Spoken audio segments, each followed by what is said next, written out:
Bonjour à tous, alors voyons ensemble comment écrire un nombre décimal.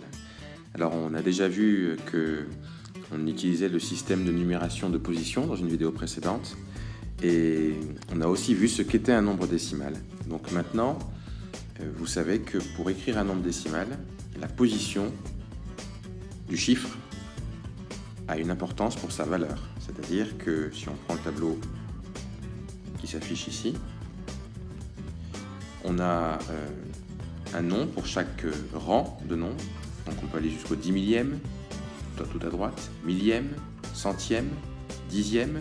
Donc tout ça c'est dans la partie décimale, donc après la virgule. Et puis une partie que vous connaissez bien, c'est unité, dizaine, centaine, unité de mille, de dizaines de mille, de centaines de mille, etc., etc. Et tout ça séparé par la virgule. Donc dans ce nombre-là, on sait que la partie entière, elle est avant la virgule. Donc la partie entière, c'est 103. La partie décimale, c'est 589.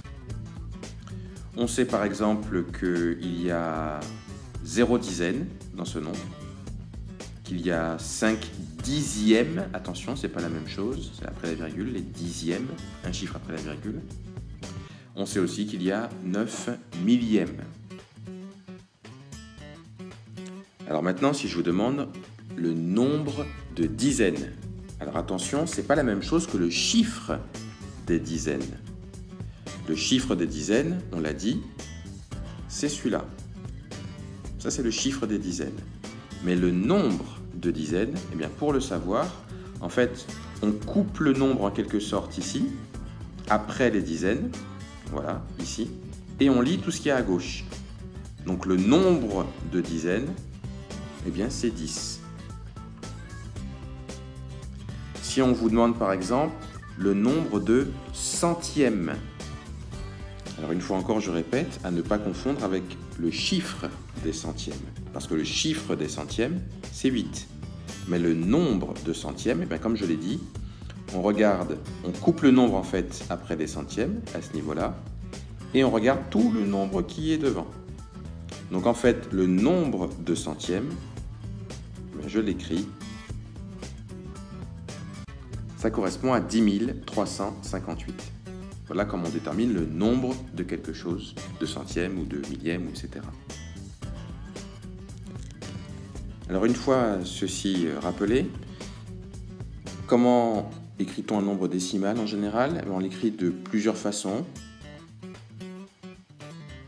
Alors une qui est bien connue, c'est l'écriture à virgule. Donc on a 5,7, 10,789, 78. Alors vous remarquez que 78 n'a pas de virgule. Pourtant c'est un nombre décimal puisque c'est un nombre entier. Sa partie décimale, elle est nulle. On en a parlé dans une autre précédente vidéo. 78, on peut aussi l'écrire 78,0. Mais là le 0 est inutile, c'est pour ça qu'on ne l'écrit pas. Donc 78 c'est bien un nombre décimal. On peut aussi écrire avec des fractions décimales, donc le nombre 68,123. On peut l'écrire comme on sait qu'il y a 68 unités. On peut écrire 68 plus 1 dixième, puisqu'il y a 1 dixième dans ce nombre, 2 centièmes, puisqu'il y a 2 centièmes, et 3 millièmes, puisqu'il y a 3 millièmes. Ça, c'est une possibilité. Autre possibilité, c'est de dire le nombre de millièmes. Alors on rappelle, le nombre de millièmes, c'est, on disait qu'on coupe le nombre au niveau des millièmes et on récupère tout ce qu'il y a à gauche. Donc 68 123 sur 1000, 68 123 millièmes. Ça, c'est le nombre de millièmes. Donc on peut aussi écrire ce nombre de cette manière-là. On peut aussi l'écrire ainsi, 68, c'est pareil que 6 fois 10 plus 8. Puis comme j'ai 123 millièmes, eh bien, je peux écrire 123 millièmes. Ou aussi de cette manière-là. Vous voyez, il y a plein de façons différentes d'écrire un nombre décimal. Donc, surtout quand il s'agit des fractions décimales. Donc on se rappelle, nombre décimal, on peut l'écrire avec une virgule, c'est l'écriture la plus utilisée, mais on peut aussi l'écrire avec des fractions décimales.